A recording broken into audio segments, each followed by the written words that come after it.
Berlin, 1985. The city had been carved in half for 26 years.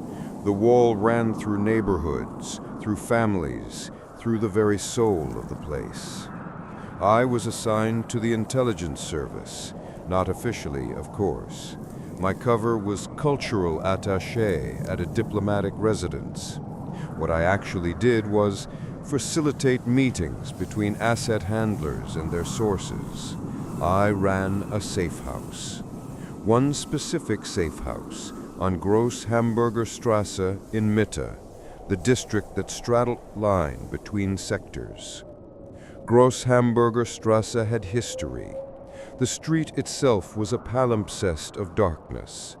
Before the Cold War, before the Nazis, it had been the center of Berlin's Jewish community. The old Jewish cemetery was there, founded in 1672, Berlin's oldest. The cemetery was still visible in 1985, though it was deteriorated, barely marked, maintained only by memory. The building next to it, where the old Jewish home had stood, where 55,000 Berlin Jews had been held in 1942 before deportation, was now empty, an unmarked lot. But I knew what had happened there. Everyone in the neighborhood knew. The Stasi had files on exactly who had occupied which rooms during the war. This is important because it explains something about that street. It carried weight. History was embedded in the architecture. And that weight, that accumulated darkness, seemed to affect everything that happened within those buildings. My safe house was apartment 22, third floor, accessed through a courtyard that was monitored from 3 different angles, though not by us. The KGB had one camera, the Stasi had another. There was also what we called a black position, meaning one of the opposing services that we officially didn't know about, but definitely suspected. The surveillance created a strange equilibrium.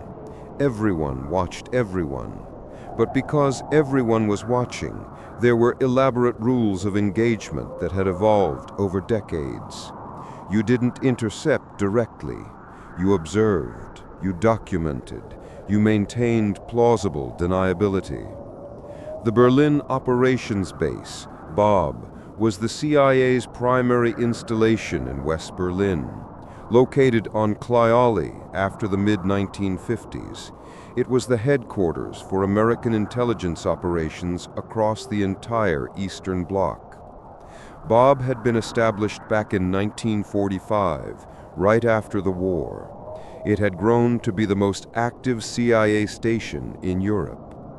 During the early years, it had competed with Vienna for prominence, but after Austria's neutrality ended Soviet occupation, Berlin became the front line, the crucial listening post. By 1985, BOB was running hundreds of operations simultaneously. The Berlin Tunnel, Operation Gold, had been shut down since 1956, when the Soviets discovered it. But the intelligence coup from those 14 months of operation had been so significant that the CIA had never stopped trying to replicate that kind of access. They ran networks of informants. They debriefed defectors at the Marienfeld transit camp, thousands of them, fleeing east to west. They maintained safe houses like mine.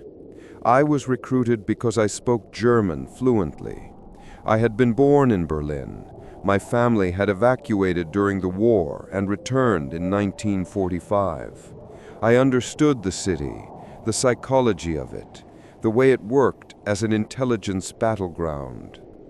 My supervisor gave me the protocols on my first day, a laminated card, 7 rules. He said, "These aren't operational instructions. These are survival tactics. Follow them exactly, and you'll go home alive at the end of your assignment. Break them, and you'll become part of Berlin's history, the kind we don't talk about." The rules were: Rule 1. If a visitor arrives between 2 and 4 a.m., use the blue lamp in the living room, never white. Respond to no knocking before the blue lamp is activated. Rule 2. Never offer unlabeled food or water to unmarked visitors. Observe carefully if they bring their own provisions. If they do not consume anything they leave behind. Rule 3. If a visitor speaks perfect English, but their shoes are muddy, as in recently tracked through East Berlin soil, retreat to the bathroom and lock the door for exactly 3 minutes. No more, no less. Count the time by your watch. Do not emerge early. Rule 4. Requests for the radio should always be denied, unless the visitor mentions the word stork. If they say stork, you may grant access to the radio. If they don't, you fabricate an excuse. It's broken, it's under repair, whatever you need to say. Rule 5. Unmarked visitors are never to be left alone in the kitchen. This is non-negotiable. If they move toward the kitchen, you follow. If they ask to use it, you go with them. Rule 6. If they ask for Collier, say, he moved on. If they ask for the cat, say, she's asleep. Do not deviate from these exact phrases. Do not explain. Do not elaborate. Rule 7. Before dawn every single morning, you sweep the floors, count the chairs in the living room, and check the basement window. If any of these 3 things are off, different number of chairs, window open or damaged, or floors not cleanable with standard sweeping, you leave immediately. You do not lock the door. You do not call anyone. You simply leave and report to the alternate location. I memorized these rules that first night and didn't sleep, because I understood what they implied. These weren't precautions against normal espionage incidents. These were protocols for encounters with things that defied standard classification. The rules existed because previous asset handlers had broken them, and something had happened as a result. My previous handler's name was Collier, the same name referenced in Rule 6. I never met him. He was already gone when I arrived, transferred supposedly, but the way the protocols mentioned him suggested he wasn't transferred. He was gone. He had become part of the accumulated history of that street. My first week was sleepless. Berlin nights have a particular silence. The wall cuts through the city like a scar tissue. White concrete in some sections, brick in others, always threatening. The surveillance cameras are constant. The searchlights sweep sections of the death strip at random intervals. But in our apartment, it was different. We were in the western sectors, but close to the line. You could hear things from the other side. Dogs, vehicles, occasionally gunfire in the distance, though that was becoming rarer as the 1980s progressed.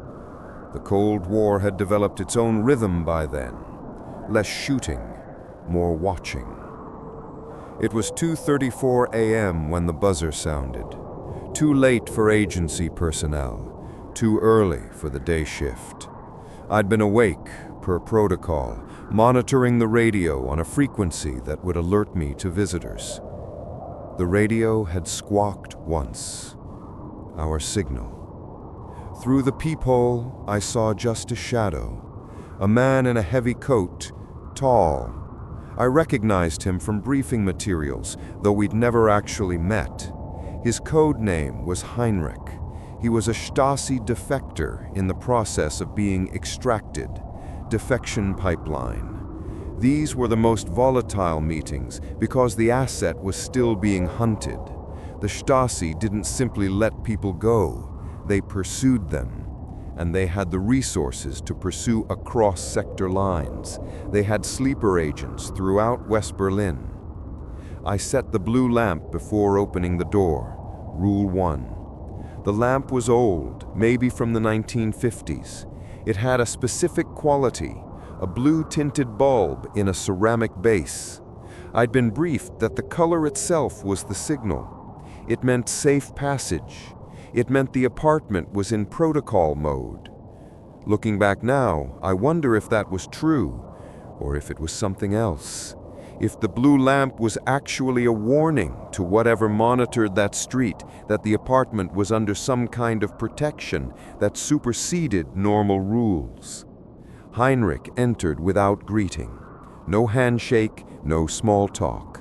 He set a battered suitcase on the carpet, definitely Stasi surveillance gear from the build and weight of it, and immediately asked, "Is the cat awake?" Rule 6. My response, "She's asleep." He nodded, didn't smile, and then, this is where it got strange, he stepped into the kitchen and began examining the ceiling, specifically the area where mold had begun to form in the corner from a water leak we hadn't been able to repair. Rule 5 meant I had to follow. I positioned myself in the doorway, pretending to organize some papers on the counter. "How long has the water damage been present?" he asked, in German-accented English. Perfect English, actually. Too perfect. Textbook pronunciation. I said, 3 weeks. "Has anyone attempted repair?" "The landlord has been contacted. It's on their schedule." He stared at the ceiling for another 30 seconds and then turned to me. "May I use your radio?" Rule 4. The visitor didn't say stork, so I declined. "I'm sorry, it's broken. Under repair. I can provide information through other channels if necessary." He looked at me directly, and this is the moment that validated Rule 3 in my mind, and I noticed his shoes. Muddy. Recent mud. East Berlin mud has a particular color, a reddish tone from the soil composition. His shoes were caked with it. According to Rule 3, I should retreat to the bathroom and lock the door for 3 minutes. I was supposed to do this immediately, without explanation. But I hesitated. I thought I could handle it. I was trained for this. It's just a man with muddy shoes. So I didn't follow Rule 3. Instead, I said, "Give me a moment. I'll see what I can do about the radio." I turned away from him and walked toward the back room where the communications equipment was kept. Behind me, I heard him say something in a language I didn't recognize. Russian, maybe. Or something older than Russian. The words had a quality that made my spine contract. Then he said in English, "The radio would be better, but if you insist." By the time I'd turned back around, he was sitting in the armchair, completely calm, completely composed. His muddy shoes dripped onto our carpet. He was smiling. It was the worst smile I'd ever seen. Not menacing, exactly. Just wrong. Like the muscles were working on a different frequency than the actual person inside. He said, "I will take water. From the tap. No other source." That was the moment I understood I should have followed Rule 3. But it was too late now. I got him water from the tap. He drank it slowly, never breaking eye contact, then set the glass on the side table without asking permission. "I will sleep here tonight," he said. It wasn't a question. "I can arrange accommodation at the safe location," I started. "No, here. I know this place. I have been here before." My blood went cold. Rule 6 had mentioned Collier, and now this man, this asset who was supposedly a defector in transit, was claiming he'd been in this apartment before, multiple times, which meant he'd been here with Collier, which meant that defection pipelines sometimes involved repeat visitors, which meant the protocols existed because exactly this situation, people who came back, people who shouldn't still be coming back. I said, "I don't have a spare bed." He said, "The sofa will suffice. I will sleep here, in this room. You will remain in your bedroom. You will not disturb me. You will not look at me during the night." That last instruction was unique, not in the protocols, but it felt important. It felt like something rooted in the actual experience of living in this space with whatever was moving through it. I went to my bedroom. I locked the door. I did not sleep.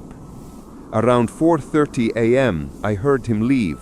The door closed quietly.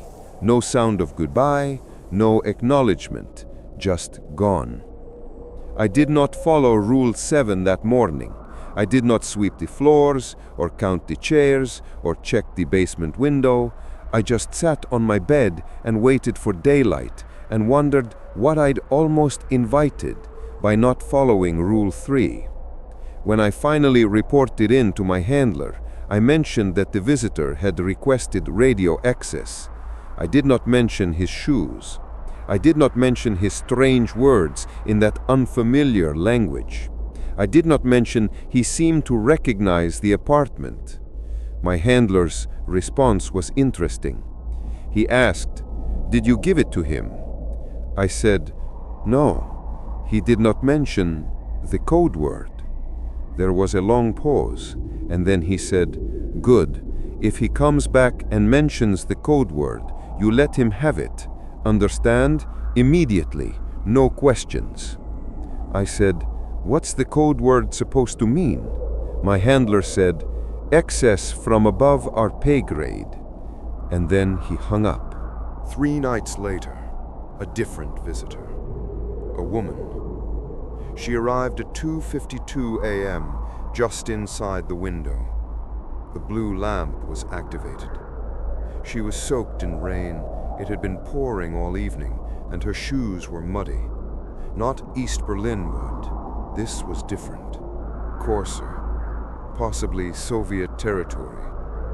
Possibly further east than that. She wore a trench coat. She had an Eastern European accent, though she spoke fluent English with a Berlin inflection. According to Rule 3, I should have immediately excused myself and retreated to the bathroom for exactly 3 minutes. But I was thinking about Collier. I was thinking about the protocols and what they were really designed to protect against.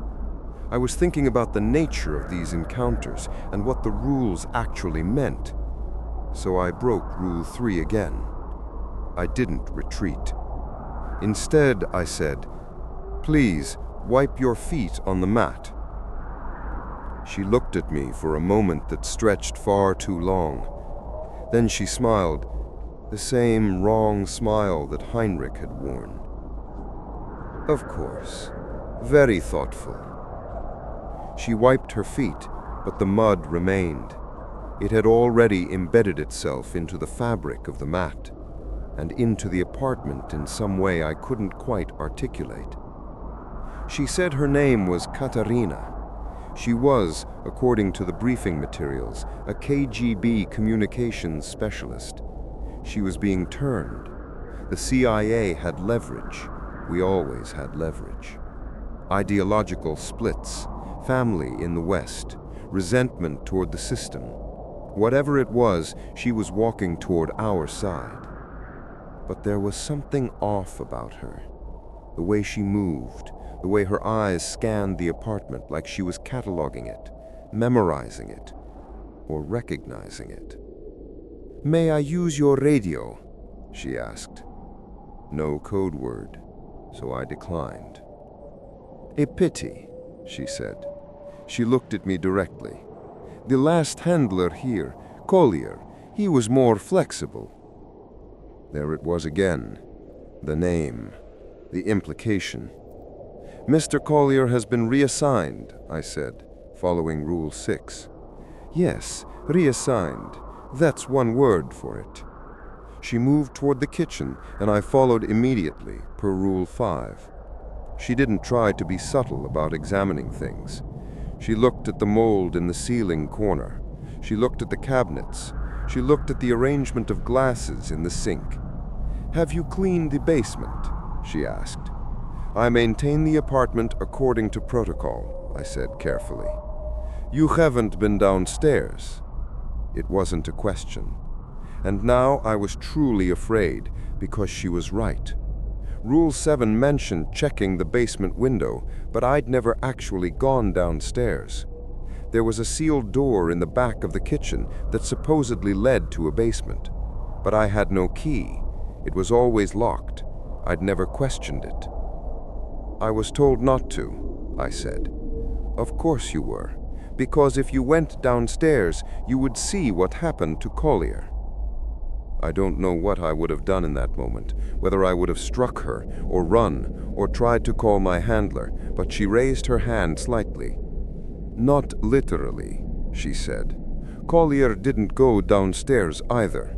I'm speaking metaphorically.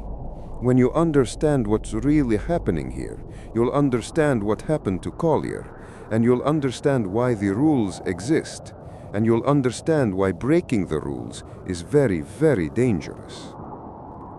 She reached into her coat pocket and removed a small bundle of papers. Photographs. She set them on the counter.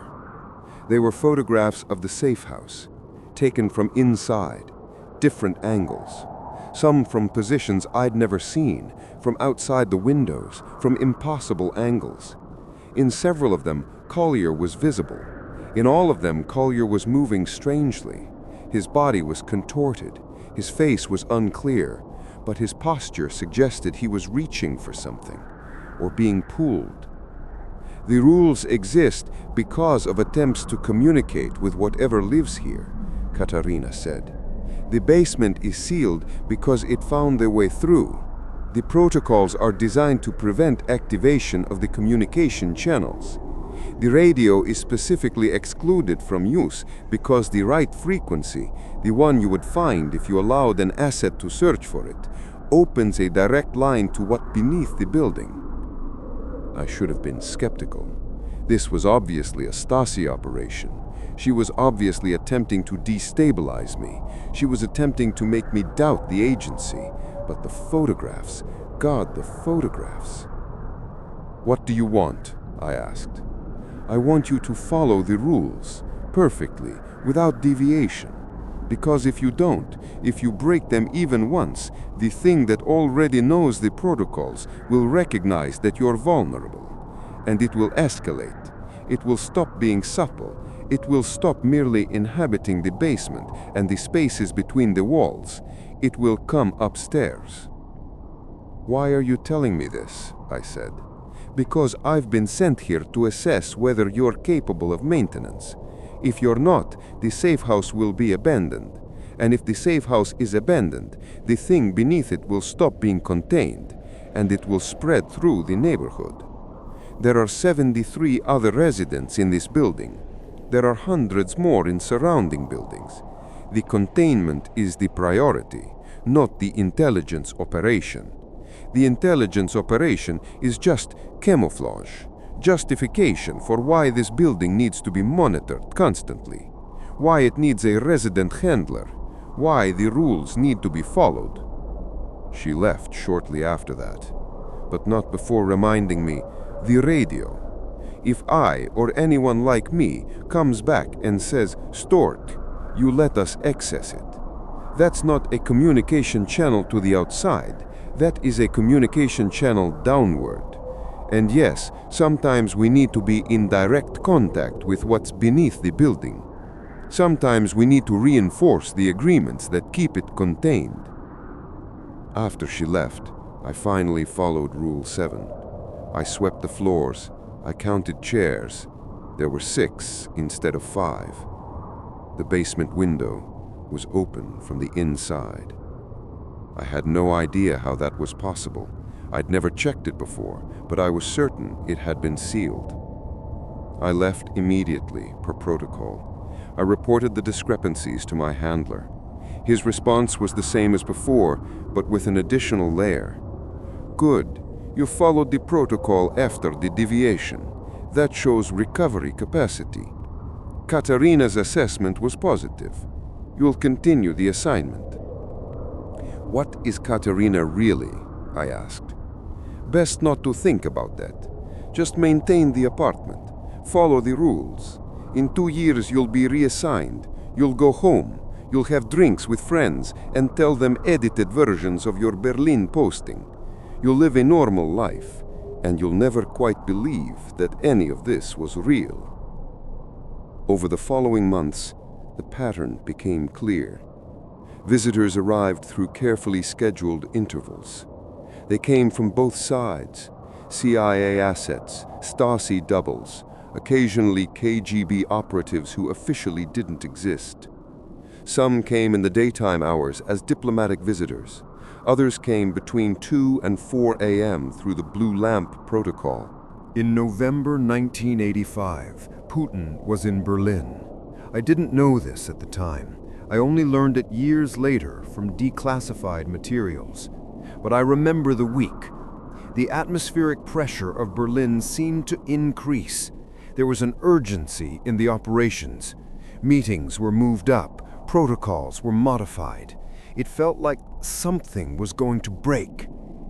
It broke on November 17th. A visitor arrived who didn't announce himself through the standard channels. He simply pressed the buzzer. No radio alert, no advance briefing. I almost didn't let him in. He was older, Soviet military uniform, though with civilian overcoat. Fluent German. He said his name was Volkov. He asked for the radio immediately, without any preamble. I said, "The code word." He replied, "Stork." I had known this would happen eventually. The protocols had prepared me for this, but knowing and experiencing are different things. I led him to the radio. He tuned it himself. He didn't ask permission. He moved the dial methodically, slowly, as if searching for something specific. Static, white noise, fragments of East German broadcasts, Soviet military frequencies. And then, beneath all of it, clear and distinct, a voice. It was speaking Russian. It was speaking in a rhythm that was almost musical. It was speaking with a tone that didn't sound human in the fundamental sense. It acknowledged Volkov. It asked questions in Russian that I couldn't quite follow. Volkov responded in monosyllables. Yes. No. Confirmed. Understood. The conversation lasted 7 minutes. When it finished, Volkov turned the dial back to static, disabled the radio, and looked at me. This is what your agency doesn't officially understand. This is what my agency understands very clearly. There are entities beneath the Sisi. There are entities in the spaces between sectors. There are entities that existed long before the wall was built. The wall, in fact, was built partly to contain them, to separate them, to prevent their interaction across the divide. What are they? I asked. Does it matter? They're here. They're contained. We have agreements with them. So do you. The Americans, the Russians, the East Germans, we all have agreements. The agreements require maintenance. The maintenance requires protocols. The protocols require people like you to follow them perfectly. So that's what you do. You follow the protocols, you maintain the containment, and you go home at the end of your assignment, and you live a normal life, and you never speak of this. He left without another word. I reported the contact to my handler. The response came from someone higher than my usual handler, a voice I'd never heard before. You followed protocol perfectly. Volkov was authorized to access the radio. The fact that you allowed it means you're capable of advanced duty. We're extending your assignment 6 months. You'll receive additional compensation. You'll have access to emergency extraction procedures if you ever feel compromised, but you will not leave Berlin before your assignment is complete. Do you understand? I understood. The final months of my assignment were characterized by an overwhelming sense of unreality. I was maintaining protocols in an apartment that I now understood was maintaining something far more important than intelligence operations. The defectors and assets and doubles who came through were peripheral to the actual function. They were cover, camouflage. The basement remained sealed, but Rule 9 became clear in a horrifying way. In December, I counted the chairs and found 6, then 8, then back to 5. The variations had no pattern that I could discern. Something was using the chairs. Something was choosing to leave evidence of its presence. Something was testing whether I would follow the protocol or break. I followed the protocol. I left each time the count was wrong. I reported each time. Each time, my handler confirmed it was expected and I'd handled it correctly. In January 1986, I found photographs on my kitchen table. I had no idea how they'd been placed there. The door was locked, the windows were sealed, but photographs appeared. They showed me leaving the apartment. They showed me at the U-Bahn station. They showed me at the safe house rendezvous point. They showed me talking to my handler. In other words, they showed me being monitored by someone inside the intelligence network. The contained thing wasn't just accepting containment. It was participating in it. It was part of the intelligence network. On February 13, 1986, I received evacuation orders. No explanation, just an address, a time, and a driver. I followed the protocols one final time. I swept the floors. I counted the chairs. There were 4. I checked the basement window. It was open. And then I left. The driver didn't speak. We drove through West Berlin, crossed through Checkpoint Charlie into East Berlin, and then, surprisingly, continued through East Berlin toward the Soviet sector. We stopped at a gray building that I recognized from briefing materials as a KGB facility. Inside, I was debriefed by 3 officers, 2 Soviet, 1 American, though he was introduced to me as an independent operative. They asked me about the protocols.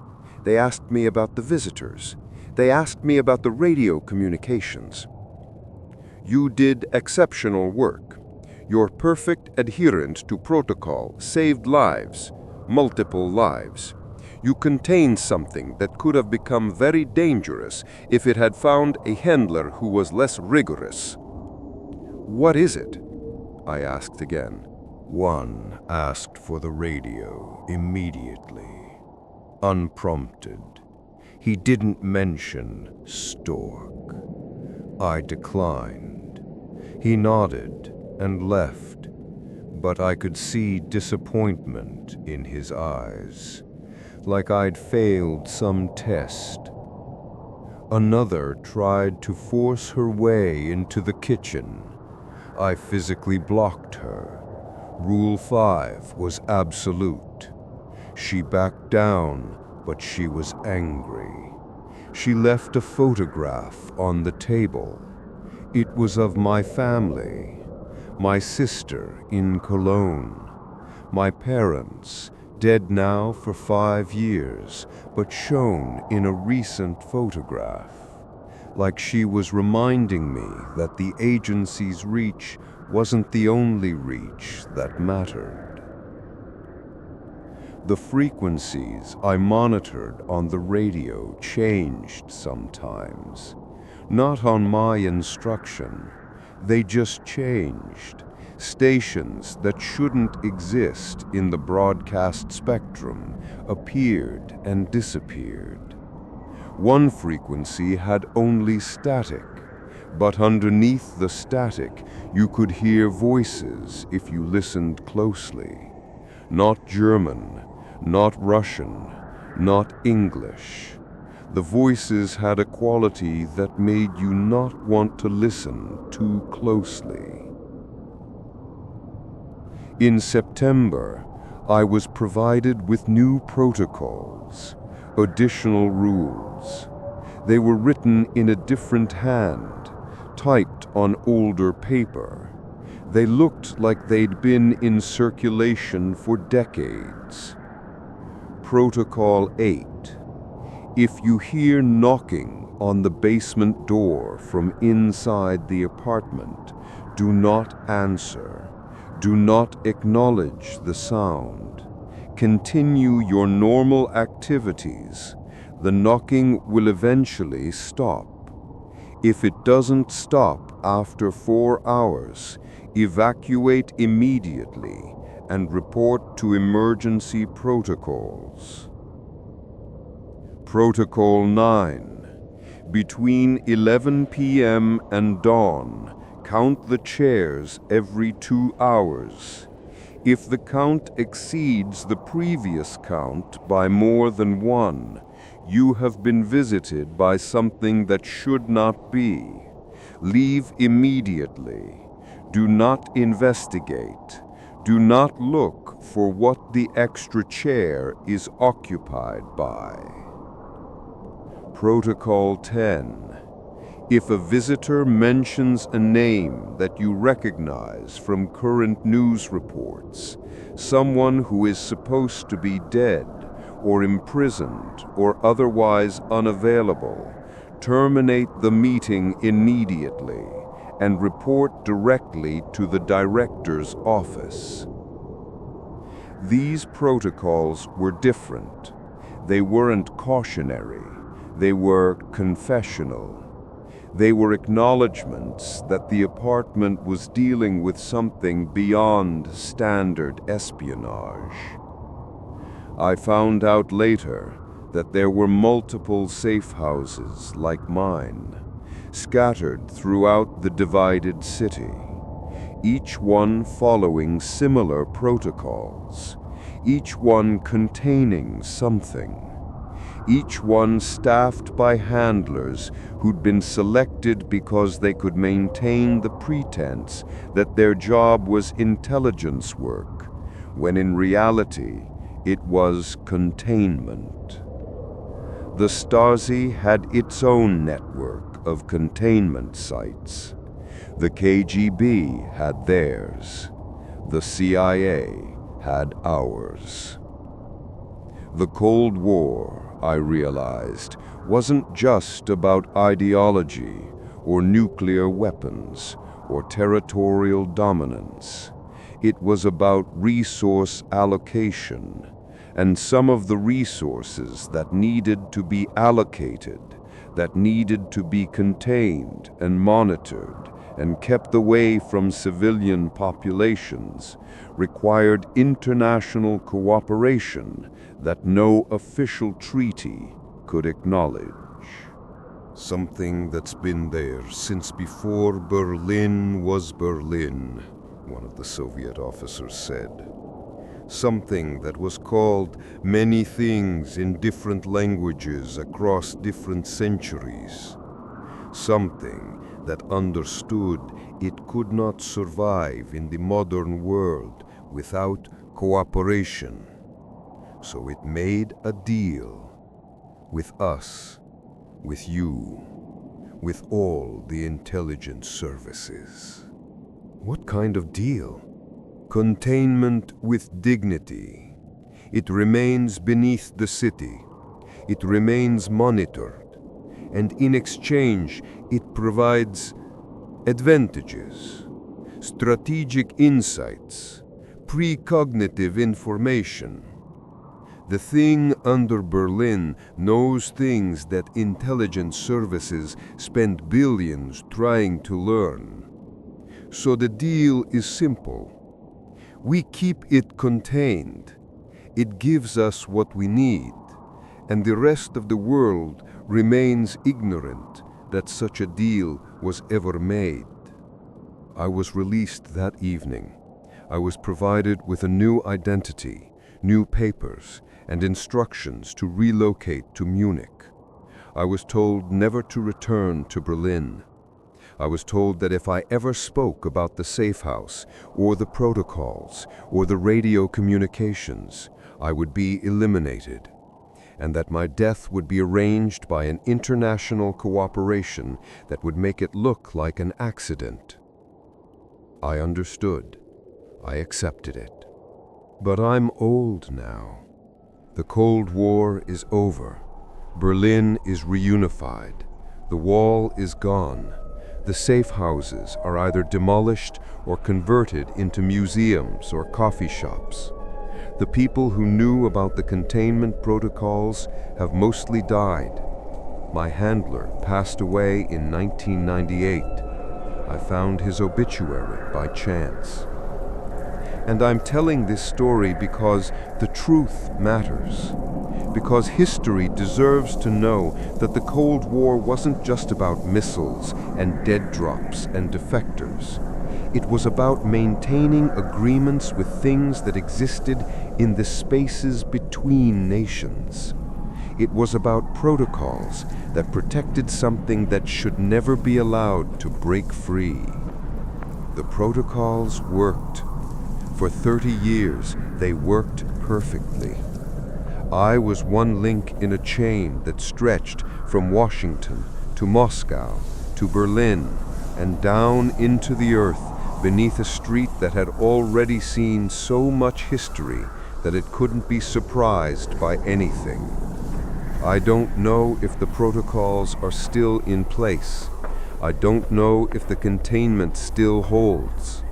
I know that Berlin's intelligence community was absorbed after reunification. Some of the safe houses were shut down. Some were repurposed. Some were left exactly as they were, maintained by people who would never officially acknowledge their function. What I know for certain is this: the rules existed for a reason.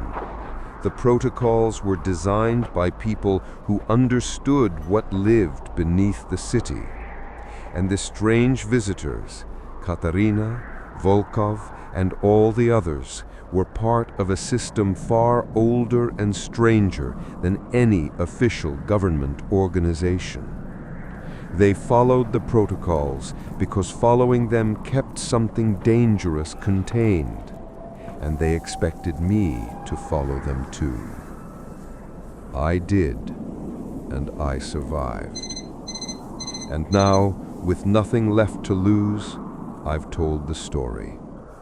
Make of it what you will. The truth has a way of emerging, no matter how carefully it's contained.